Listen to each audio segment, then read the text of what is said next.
Many people say that they have done their research and say that Jesus didn't exist. They also claim the Bible is not a literal book. Atheists do the same thing. Jews and Muslims don't believe in the New Testament, but we know the Pharisees did not crucify a mythological person.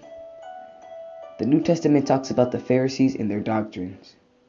The Pharisees challenge and debate Jesus throughout the gospel.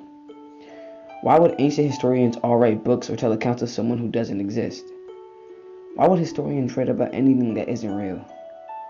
Writing a non-fictional story is one thing, but if everyone's writing about this non-existing person, he's obviously real. So why do people say Jesus is some made-up person? What are people talking about when there is an actual Mount Sinai, Mount Hermon, or Ararat? There are left remnants of western wall of Solomon's temple, nicknamed the Wailing Wall. There was also a Ark of Covenant in Ethiopia. Muslim and Jews believe in the Torah. We have Dead Sea Scrolls found from 1,000 years ago written in ancient Paleo-Hebrew. We have the letters of Amarna and the Moabite stone. So where do people come up with this nonsense? Who wrote and spake Paleo-Hebrew in those days? Was it some imaginary nation of people? That wouldn't make sense. I mean, Socrates only existed in the writings of his students. He never wrote a word himself. So, why do people believe in Socrates, that he existed?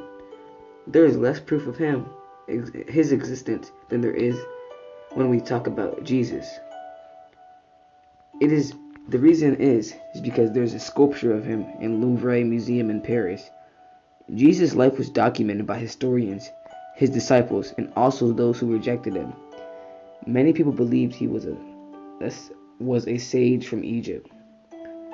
The Pharisees proved he existed by charging him with blasphemy under the Noahide laws and crucifying.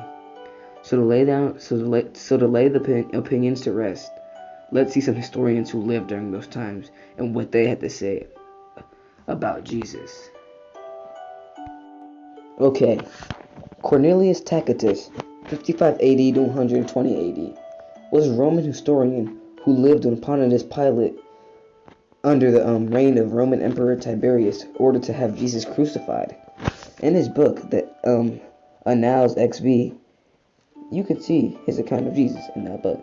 Confirms that Jesus existed. He lived during the reign of Emperor Tiberius, 14 AD to 37 AD. He was the founder of Christianity. Pontius Pilate ordered to have him crucified. He died by crucifixion. He originated in Judea. Christianity later spread to Rome. Now the exact quote says, consequently, to get rid of the report, Nero fastened the guilt and inflicted the most exquisite tortures on a class hated for their abominations, called Christians, by populace Christus, from whom the name had its origin, suffered the extreme penalty during the reign of Tiberius at the hands of one of our procurators, Pontius Pilate. Tacitus, the Annuals, book 1544. Now, next person, Lucian of Samosata, was a Syrian who was born in Rome/Turkey, but wrote mostly in Greek. In his book, Lucian, the Death of Peregrinus, he writes, the Christians, worship a man to this day, the distinguished personage who introduced their novel rites and was crucified on that account. You see these misguided creatures start with the general conviction that they are immortal for all time, which explains their contempt of death and voluntary self-devotion, which are so common among them. And then it was impressed on them by their original lawgiver that they are all brothers, from the moment they have converted and denied the gods of Greece and worshipped the crucified sage and lived after his laws. All this they take quite on faith, with the result that they despise all worldly goods alike, regarding them merely as common property. Lucian describes the Christians and how they worshipped a man that was crucified.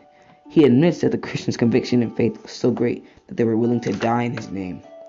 They also denied the Greek gods, worshiped Jesus, and lived after his laws. So why would we have accounts of this if in fact a man named Jesus, who was the Son of God, did not exist? Jesus existed. From this, Lucian was able to talk about the Christians and how they worshipped him. There are even accounts on the great earthquake and eclipse that happened during Jesus' crucifixion. Let me read you something. On the whole world there pressed the most fearful darkness, and the rocks were rent, which means moved, by an earthquake, and many places in Judea and other districts were thrown down. This darkness, Thales, historian, means, in the third book of his history, caused, as appears to me, without reason, an eclipse of the sun. Plegamin, historian, records that in the time of Tiberius Caesar, at full moon, there was a full eclipse of the sun, from the 6th hour to the 9th. Manifestly, the honor of which we speak. Julius African, born in Jerusalem 180 AD to 240 AD. Chronography XVIII. In Matthew 27:45, it also states that there was darkness from an eclipse over the land of Judea, just as historian Julius African's account states. Matthew 27:45 says, "Now from the 6th hour there was a darkness over all the land until the 9th hour. And about the 9th hour Jesus cried with a loud voice, saying, Eli, Eli, lama sabachthani." That is to say, my God, why hast thou forsaken me? In the book of Matthew, it describes rocks that moved in the earthquake that Julius Africanus talks about in his written books. Matthew 27:51, "And behold, the veil of the temple was rent in twain from the top to the bottom, and the earth did quake, and the rocks rent."